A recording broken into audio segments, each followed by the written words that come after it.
తెలంగాణ రాష్ట్రం కోసం కేసీఆర్ గారి నాయకత్వంలో 14 సంవత్సరాలు ఎటువంటి హింసకు లేకుండా తెలంగాణ రాష్ట్రమే లక్ష్యంగా తెలంగాణ సాధించుకోవడమే ఏకైక లక్ష్యంగా సాగినటువంటి టీఆర్ఎస్ ప్రస్థానం, తెలంగాణ ఉద్యమం. నిజానికి ఏ రోజు కూడా మేము ఆలోచన చేసింది, మా నాయకత్వం మాకు ఆదేశించింది, మా నాయకత్వం మమ్మల్ని నడిపించింది శాంతియుత మార్గంలో తెలంగాణ తెచ్చుకుందామని. శాంతియుత మార్గంలో తెలంగాణ తీసుకొచ్చి వచ్చిన తెలంగాణలో అద్భుతమైనటువంటి అభివృద్ధి జరగాలని, వచ్చిన తెలంగాణలో తెలంగాణ ప్రజలు కోరుకున్నటువంటి అభివృద్ధి జరిగి తద్వారా తెలంగాణ సుఖశాంతులతో సంతోషంగా ఉండాలని చెప్పేసి కోరుకున్నారు మా నాయకుడు కేసీఆర్ గారు.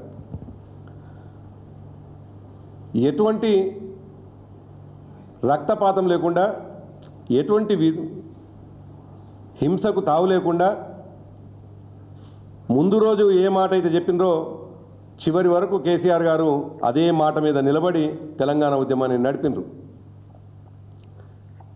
నిజానికి తెలంగాణ సమాజం చైతన్యవంతమైన సమాజం, అవమానాల్ని భరించేటువంటి సమాజం కాదు, అనవసరమైనటువంటి మాటల్ని భరించేటువంటి సమాజం కాదు.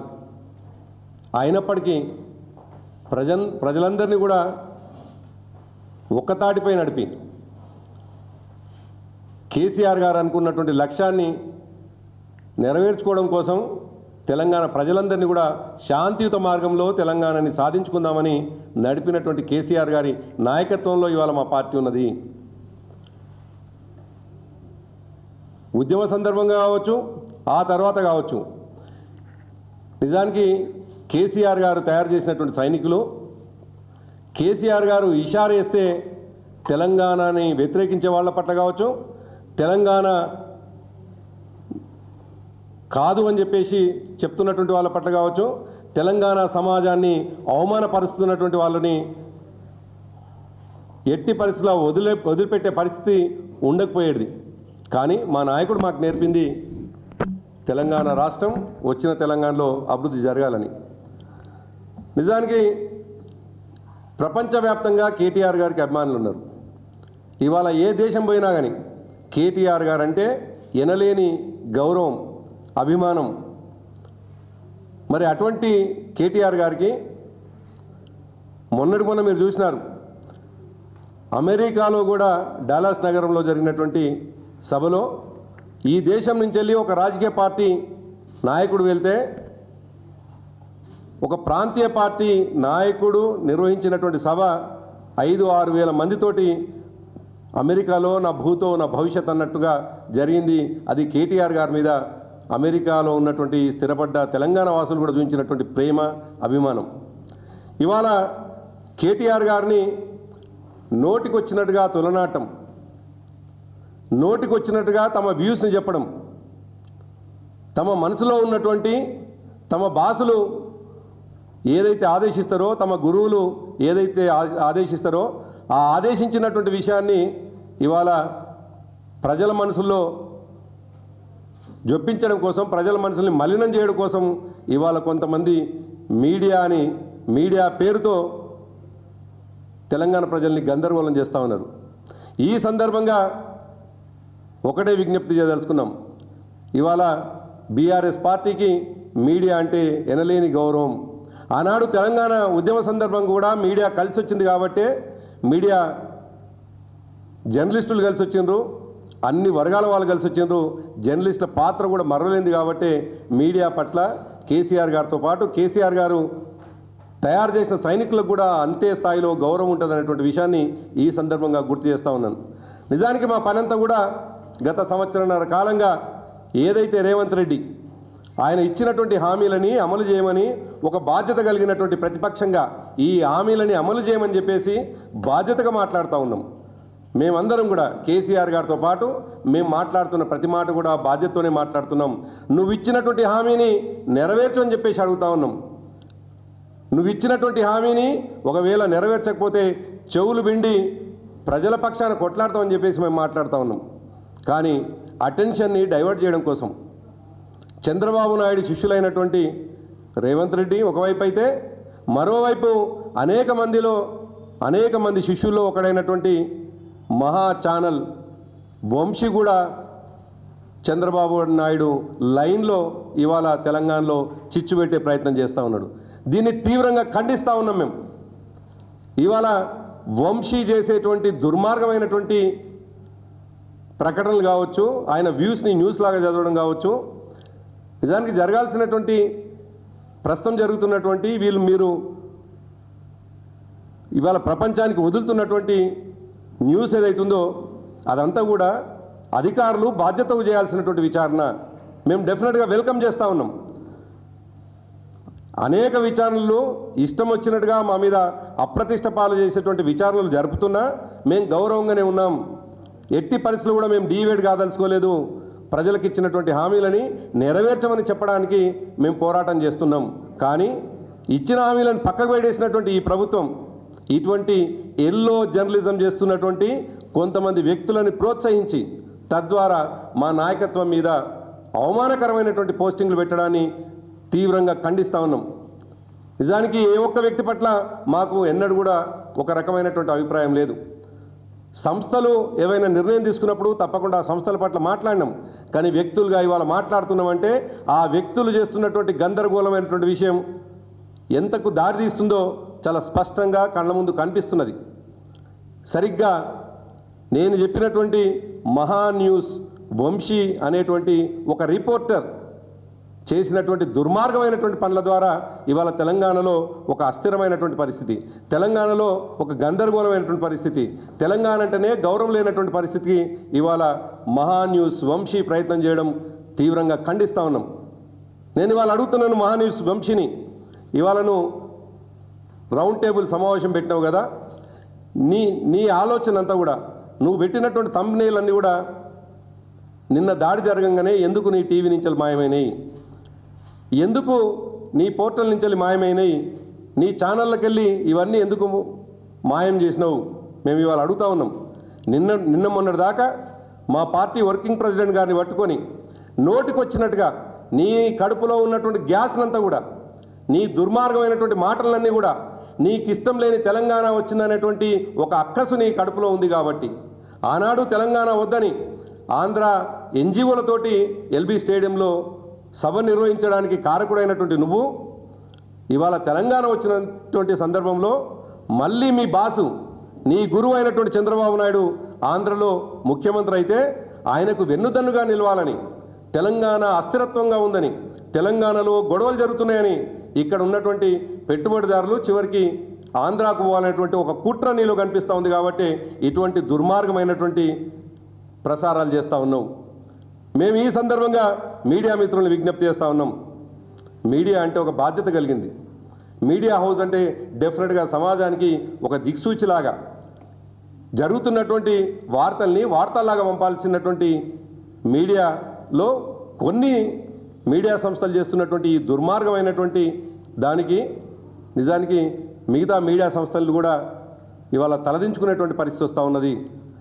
నిజానికి పోటీ వంశీకి ఉండవచ్చు, రామోజీరావు తర్వాత ఆ స్థానాన్ని నేను చేర్చుకోవాలనేటువంటి ఉబలాటం నీకు ఉండవచ్చు, లేదు ఏబిఎన్ రాధాకృష్ణ గారి తర్వాత ఆ స్థానాన్ని నేను చేరుకోవాలని ఉబలాటం నీకు ఉండవచ్చు.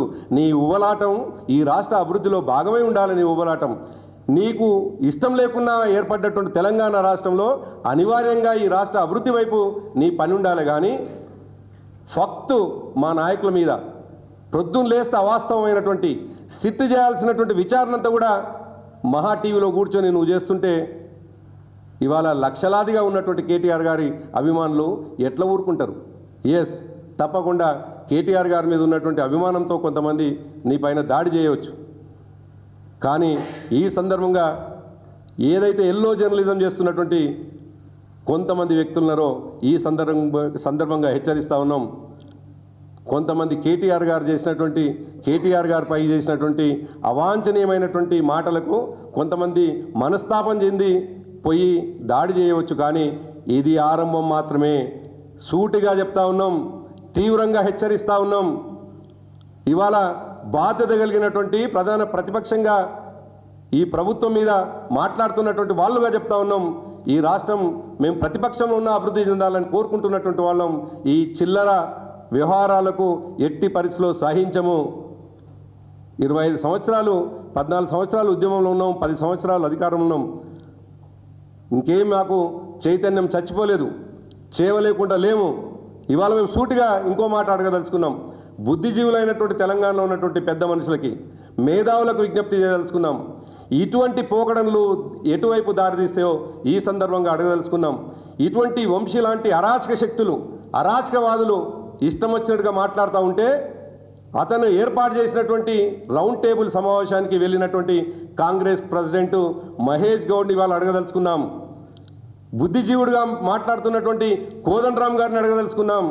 అదేవిధంగా జర్నలిస్టులకు ఆదర్శంగా ఉన్నటువంటి శ్రీనివాసరెడ్డి గారిని కూడా అడగదలుచుకున్నాం. మీరు వంశీ లాంటి వ్యక్తులు చేసేటువంటి దుర్మార్గమైన మాటల్ని మీరు ఎంకరేజ్ చేయదలుచుకున్నారా? ఆయన మాట్లాడినటువంటి మాటల్ని మీరు ఏం చెప్పదలుచుకున్నారో ఈ సందర్భంగా మీరు తప్పకుండా సమాజం చెప్పాల్సినటువంటి అవసరం ఉన్నది.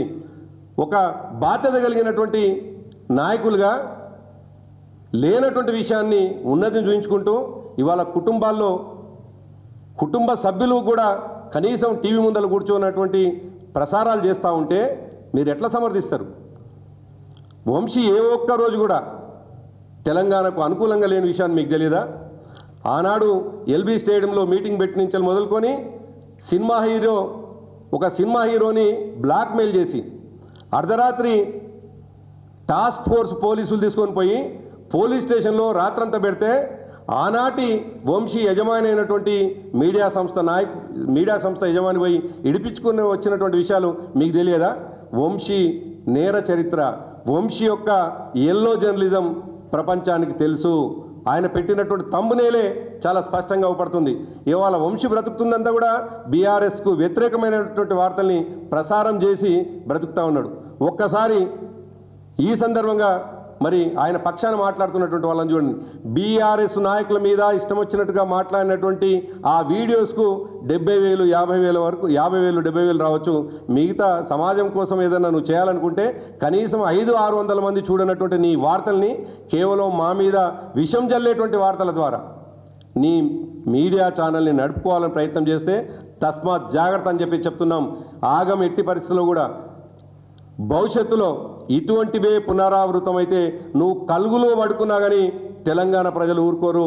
లక్షలాదిగా ఉన్నటువంటి బీఆర్ఎస్ పార్టీ నాయకులు కావచ్చు, కేసీఆర్ గారు చేసినటువంటి అభివృద్ధితో ఇవాళ ఆయన పట్ల ఒక విశ్వాసం, ఆయన పట్ల ప్రేమ చూపించేటువంటి తెలంగాణ సమాజం అంతా కూడా వెంట పడుతుంది అన్నటువంటి విషయాన్ని ఈ విధమైనటువంటి ఎల్లో జర్నలిజం చేస్తున్నటువంటి కొంతమంది చేస్తున్నటువంటి వ్యక్తులకు ఇవాళ హెచ్చరిస్తూ ఉన్నాం. మా నాయకుడు మాకు నేర్పింది శాంతియుతంగా పోరాటం చేయమని, వచ్చిన తెలంగాణలో అభివృద్ధి జరగాలని.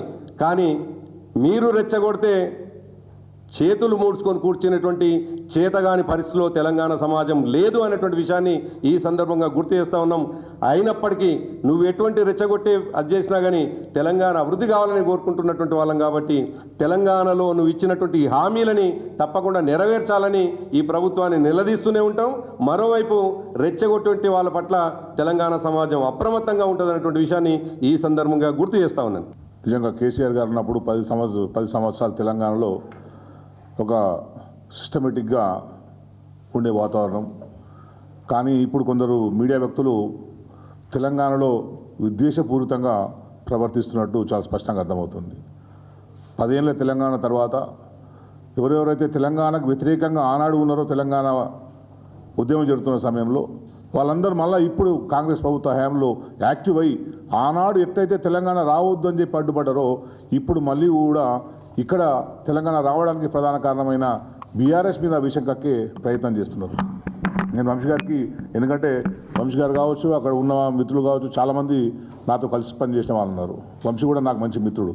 నేను ఒకటి అడుగుతున్నాను, మీరు ఇచ్చిన ఐటెంలో ఇది సమంజసమైనదని అడుగుతున్నాను. మీరు దీన్ని ఎట్లా జస్టిఫై చేసుకుంటారో మీరు చెప్పండి. ఎందుకంటే నేను దీన్ని మళ్ళీ మీడియాకు చూపించదలుచుకోలేదు. ఎందుకంటే అంత అసహ్యంగా ట్యాక్స్ పెట్టేవాళ్ళు ఎక్కడ జర్నలిజంలో ఇప్పటివరకు అయితే నేనైతే మరి చూడలే. నేను కూడా పెట్టాను. నేను దాదాపు 23 సంవత్సరాలు నేను కూడా పనిచేసినాను. ఇంత అసహ్యంగా ఒక వ్యక్తిత్వాన్ని హననం చేసే రకంగా స్లగ్స్ కానీ ట్యాక్స్ కానీ ఎన్నడూ నేను పెట్టలేదు. అట్లా రైటప్లు ఎవరు చూడలేము, ఇప్పటిదాకా చూడలేను. నేను మరి మీరు ఎందుకు అది అసలు ఛానల్ నడిపిస్తున్నారు మీరు? ఏ విలువలతో నడిపిస్తున్నారు మీరు? మీకు ఉన్న ఎటువంటి సమాచారంతో కేటీఆర్ గారిని కావచ్చు, ఇంకో మా పార్టీ సంబంధించిన నాయకు కేసీఆర్ గారిని కావచ్చు, ఎట్లా మీరు అవన్నీ రాయగలుగుతున్నారు? ఏ సమాచారం ఉంది? దానికి ఏమైనా మీకు ఏమైనా ప్రూఫ్స్ ఉన్నాయా? ప్రూఫ్స్ ఉంటే ఎవిడెన్స్ చూపెట్టి ఫలాంది ఉంది, మీకు నిజంగా దీంతో సంబంధం ఉన్నదని చెప్పి ఎస్టాబ్లిష్ చేయాల్సింది. కానీ ఏది ఎస్టాబ్లిష్ చేయకుండా ప్రజల్లో దుష్ప్రచారాన్ని స్ప్రెడ్ చేయడానికి ఎందుకు మీకు అవసరం వచ్చింది? అంటే దీని వెనకాల పొలిటికల్ మోటివ్స్ ఉన్నాయని అర్థమవుతుంది. మీకేదో పొలిటికల్ మోటివ్స్ ఉన్నాయి, మిమ్మల్ని ఎవరో ప్రేరేపిస్తున్నారు. ఎవరు ప్రేరేపిస్తున్నారని చెప్పడానికి ఉంటుంది. మీరు చంద్రబాబు మనిషి కనుక అందరూ కూడా చంద్రబాబునే అంటారు. మేము చంద్రబాబు ఫండింగ్తో నడుస్తున్నది కనుక చంద్రబాబు ఫండింగ్తో అంటారు. మేమందరం కూడా అదే అంటాం. మీరు మొదటి నుంచి కూడా ఇంకా మేము మాట్లాడాలనుకుంటే చాలా విషయాలు మాట్లాడచ్చు. కానీ మేము ఇప్పటికీ చెప్తున్నాం, అక్కడ కూడా మా వాళ్ళు పనిచేస్తున్నారు. తెలంగాణలో చాలామంది మీ జర్నలిస్టులు ఉన్నారు. మేము అదే చెప్తున్నాం, ఒక సిస్టమేటిక్గా పనిచేయండి, మీరు నీతి నిజాయితీగా పనిచేయండి, విశ్వసనీయమైన సమాచారాన్ని ప్రజలకు ఇవ్వండి. ఇటువంటి కంపు కుళ్ళు ఉన్న సమాచారాన్ని ప్రజలకు ఇవ్వకండి. దుష్ప్రచారం చేసి మా పార్టీ నాయకుల మీద మీరు బురద జల్లి చేసే ప్రయత్నం చేయకండి. నేను అదే చెప్తున్నాను. ఇప్పటివరకు మీరు ఉన్నప్పుడు కూడా మేము మీ దాని ఛానల్, మీ స్టాండ్ కావచ్చు, మీరు తెలంగాణ ప్రభుత్వం ఉన్నప్పుడు మీరు కూడా చాలాసార్లు కేసీఆర్ గారితో కలవాలి, కేటీఆర్తో కలవాలి, హరీష్తో కలవాలి అని చాలాసార్లు వచ్చారు. బహుశా నేను అనుకునేది మీ ఛానల్ కూడా యాడ్స్ ఇచ్చారు. మీ పట్ల కూడా ఎక్కడ వివక్ష చూపినట్లు నాకైతే తెలియదు. మీకు కూడా యాడ్స్ ఇచ్చారు. ఎలక్షన్ టైంలో కూడా మీరు యాడ్స్ తీసుకున్నారు. అన్నీ అయిన తర్వాత కూడా మీరు ఇప్పుడు మళ్ళీ మా పార్టీ పట్ల ఎందుకు ఇట్లా వివక్షపూరితంగా వ్యవహరిస్తున్నారు? నిన్నటి సంఘటన ఎందుకు కారణం? మీరే కారణం. మీ యాటిట్యూడ్ కారణం. ఎందుకు అంతా రెచ్చిపోయి మాట్లాడుకుంటా మొత్తం మీ వ్యూవర్షిప్ పెరగాలంటే రెచ్చిపోవాల్సిన అవసరం లేదండి. కంటెంట్ ఉండాలి. కంటెంట్ క్రియేట్ చేసుకోండి. మంచి కంటెంట్ ఇవ్వండి. ప్రజలకు పనికొచ్చే కంటెంట్ ఇవ్వండి. ప్రజల్ని చైతన్యం చేసే కంటెంట్ ఇవ్వండి. ప్రజలకు తెలియని కొత్త విషయాలు తెలియజేసే కంటెంట్ ఇవ్వండి. అంతే తప్పించి ఏదో ఊగిపోతూ ఛానల్ లైవ్లో పెట్టుకొని ఊగిపోతూ మనమే అన్నీ మనమే చేస్తున్నట్టు చెప్తే ఎట్లా? నువ్వే చేసిపోయి చేస్తా మనం ఆయన ఎవరినో ఉరి తీయాలని చెప్పి అంటారు. మీరెవరండి? ఓ జర్నలిస్టులు చెప్పే పద్ధతి అది చెప్పండి. మనం రిపోర్ట్ చేసేవాళ్ళం. లేదు నిజంగానే ఆ పరిస్థితి ఉన్నప్పుడు నేను చెప్తున్నా, నేను రాస్తున్నా, ఇది తప్పకుండా నువ్వు ఫలానా దొంగతనం చేసినావని చెప్పి దాన్ని ప్రూఫ్ తీసుకొని మాట్లాడండి. అప్పుడేమన్నా మాట్లాడచ్చు కల్పించి ఏదో అంత గాలి మాటలు తీసుకొచ్చి ప్రచారం తీసుకొచ్చి సోషల్ మీడియాకు మీ ఛానల్కి ఏం తేడా ఉందనిపిస్తుంది? మీకు ఏమైనా తేడా ఉందనిపిస్తుందా? సోషల్ మీడియాలో ఏదైతే ఫేక్ న్యూస్ అడ్డదిడ్డమైన వార్తలు వస్తాయో పాపం సోషల్ మీడియాలో కూడా కొంచెం కొందరు బాగానే ఇస్తున్నారు. కానీ కొన్ని తప్పుడు వార్తలు వస్తున్నాయో మీరు కూడా సోషల్ మీడియా లెక్కనే మీరు ప్రవర్తిలో ఉన్నది. అందుకే దయచేసి మీరు మీ పద్ధతి మార్చుకుంటే బాగుంటుందని చెప్పి నేను అనుకుంటున్నాను. ఓ మిత్రుడు సలహా ఇస్తున్నాను నేను. ఎందుకంటే ఈ సంఘటన పునరావృతం కావద్దు అని చెప్పి మేము కోరుకుంటున్నాం. నిన్న సంఘటనలో పునరావృతం కావద్దు అని చెప్పి మేము కోరుకుంటున్నాం. మీరు కూడా తప్పుడు వ్యవహారాలు, తప్పుడు వార్తలు ఇవ్వద్దని కూడా మేము కోరుకుంటున్నాం. తర్వాత జరిగేదానికి ఎవరు కడుపు మండినా ఎవరు రియాక్ట్ అయితే దాన్ని మేమేం చెప్పలేం కదా. తెలంగాణ ఉద్యమ సమయంలో కూడా తెలంగాణకు వ్యతిరేకంగా ఉన్న ఎవరిని కూడా తెలంగాణ ఉద్యమకారులు స్పేర్ చేయలేరు. ఇప్పుడు ఇంకా మీరందరూ కూడా తెలంగాణ ఉద్యమం అయిపోయిందని మీరు అనుకుంటున్నాం. కానీ మీరు చేస్తున్న ప్రతి దాడి కూడా తెలంగాణ మీద, మీరు చేస్తున్న ప్రతి తప్పుడు వార్త తెలంగాణ ఉద్యమాన్ని ముందు తీసుకుపోయిన వ్యక్తుల మీద. ఎవరో 2-3 మీ ముందు మీ పక్కన ఉండి వాళ్ళే వేరే తెలంగాణ వాదులు, వాళ్ళే మాకు సపోర్ట్ ఉన్నారని చెప్పి మీరు అనుకుండొచ్చు. వాళ్ళు కూడా తెలంగాణ ఉద్యమం చేసి ఉంటారు. కానీ ఎక్కడ లొంగని తెలంగాణ ఉద్యమకారులం మేము ఇక్కడ ఉన్నాం. మేమందరం కూడా ఒక పద్ధతిగా తెలంగాణ ఏ ప్రభుత్వం వచ్చినా శాంతి భద్రతలు బాగుండాలి, తెలంగాణ అభివృద్ధి జరగాలి, తెలంగాణలో ఇంకా ఏదైతే మంచి సంక్షేమ పథకాలు తీసుకొచ్చి తెలంగాణ దక్కాలి, తెలంగాణలో ఉన్న వనరులన్నీ తెలంగాణకు వినియోగించే విధంగా ఏ ప్రభుత్వం వచ్చే విధంగా ఉండాలని కోరుకునే తెలంగాణ ఉద్యమకారులు అందరం కూడా మేము బీఆర్ఎస్తో ఉన్నాం. మీకు అదే చెప్తున్నాం. మీరు ఏదైనా ఇట్లాంటి వార్తలు ఇంకోసారి రాకుండా చూసుకోండి దయచేసి. ఇంకా పునరుద్ధరణ కాకుండా అయితే బాగుంటుందని చెప్పి నేను తెలియజేసుకుంటూ, జర్నలిస్టుల మిత్రులు కూడా నేను ఒకటి చెప్పుకుంటున్నాను. 10 సంవత్సరాల కాలంలో కేసీఆర్ గారు ఉన్నప్పుడు చేసిన సంక్షేమ పథకాలే ఇప్పటికీ కూడా వస్తున్నాయి జర్నలిస్టులకు. ఎక్కడ కూడా జర్నలిస్టుల పట్ల వివక్ష చూపలేరు. కరోనా వచ్చే సమయంలో దేశంలో ప్రపంచంలో ఎవరు జర్నలిస్టులను పట్టించుకోకపోతే దాదాపు 2000 మంది జర్నలిస్టులకు ఫ్రీగా ప్రభుత్వం ట్రీట్మెంట్ ఇప్పించింది. వాళ్ళకు డబ్బులు ఇచ్చింది. 20,000 కొందరికి, 10,000 కొందరికి మీడియా కాని తరఫున కేసీఆర్ గారి డైరెక్షన్లో అవన్నీ ఇవ్వడం జరిగింది. ప్రతి నియోజకవర్గంలో జర్నలిస్టులకు ఇళ్ళ స్థలాలు కేసీఆర్ గారి సలహాతో ఇవ్వడం జరిగింది. అట్లా మేము తెలంగాణ ఇక్కడ ఉన్న జర్నలిస్ట్ అందరూ మా వాళ్ళు అనుకున్నాం. ఎవరు కూడా వేరే వాళ్ళు అనుకోలేదు. కేసీఆర్ గారు మీరేదో వేరే ప్రాంతం నుంచి అయినా మిమ్మల్ని వివక్ష చూపుతున్నారు అని మీరు అనుకున్నారేమో. అటువంటి వివక్ష ఎప్పుడు కూడా కేసీఆర్ గారు చూపలేరు. ఇప్పుడు మళ్ళా మళ్ళీ ఒక పునరాలోచించే పరిస్థితి మీరు తీసుకొస్తున్నారు. తెలంగాణ ఉద్యమ సమయంలో మీరందరూ ఎంత వ్యతిరేకంగా పనిచేసినా మాకు తెలుసు. ఆంధ్ర జర్నలిస్టుల ఫోరం పెట్టి ఎటువంటి ఉద్యమాన్ని ప్రోత్సహించారో మాకు తెలుసు. అయినా కూడా మేము మిమ్మల్ని ఎన్నడూ కూడా ఒక మాట అనలేము. తెలంగాణ వచ్చిన తర్వాత అందరం కలిసిమెలిసి ఉందాం, సోదర భావంతో ఉందాం, తెలంగాణలో శాంతి సౌభ్రవంతో ఉందామని చెప్పి అందరం అనుకున్నాం తప్పించి ఎక్కడ కూడా వివక్ష మేము చూపలేము, కేసీఆర్ గారు చూపలేరు. అందుకే మీరు ఇప్పటికి కూడా ఉన్నట్టు రాయండి, వాస్తవాలని రాయండి. వాస్తవాలు రాస్తే మిమ్మల్ని ఎవరు ప్రశ్నించరు. మీ మీద ఈగ వాళ్ళని కూడా మేము మీకు అడ్డు ఉంటాము. వాస్తవాలు రాయండి. మీరు వాస్తవాలు రాసినప్పుడు మీ మీద ఎవరు వచ్చినా కూడా మమ్మల్ని అడగండి, మేము చెప్తాం. అప్పుడు అరే మన తెలంగాణలో ఉన్నారు, ఓ ఛానల్ మంచి ప్రసారం చేస్తుంది, వాస్తవాన్ని ప్రసారం చేస్తుందని మేము కూడా సంతోషిస్తాం. అంతే తప్పించి అవాస్తవాల్ని వక్రీకరించి ప్రభుత్వం మీద లీకులు ఇచ్చిందని చెప్పి, ప్రభుత్వం మెప్పు పొందుదామని చెప్పి, ఇంకోవైపు చంద్రబాబు నాయుడు మెప్పు పొందామని చెప్పి ఇష్టం వచ్చిన రీతిగా రాస్తే కనుక ఇది కరెక్ట్ కాదు. అది దాని పరిణామాలు ఎట్లా ఉంటాయనేది కూడా ఎవరు చెప్పలేము. అందుకే దయచేసి ఏంటంటే అందరం ఈ తెలంగాణ శాంతియుతంగా ఉండాలని మేము కోరుకుంటాం. తెలంగాణ ఇంకా అభివృద్ధిలో దేశంలోనే అగ్రగామి స్థాయికి పోవాలని కోరుకుంటాం. ఇక్కడ అన్ని అంగాలు, అన్ని వ్యవస్థలు బాగుంటేనే తెలంగాణ అభివృద్ధి పదంలోకి వస్తుంది తప్పించి ఇట్లా రోజుకో లొల్లి పంచాయతీ పెట్టుకుంటే తెలంగాణ ఇమేజ్ దెబ్బతింటుందని చెప్పి నేను మీ అందరికీ తెలియజేసుకుంటూ, నేను జర్నలిస్ట్ మిత్రులు కూడా ఎవరైనా ఇప్పటికీ నేను చెప్తున్నాను, మహా టీవీలో ఉన్న ఏ తెలంగాణ జర్నలిస్ట్ అయినా సరే మీరు వాస్తవాలు రాయండి, 100% మేము అండగా ఉంటాం.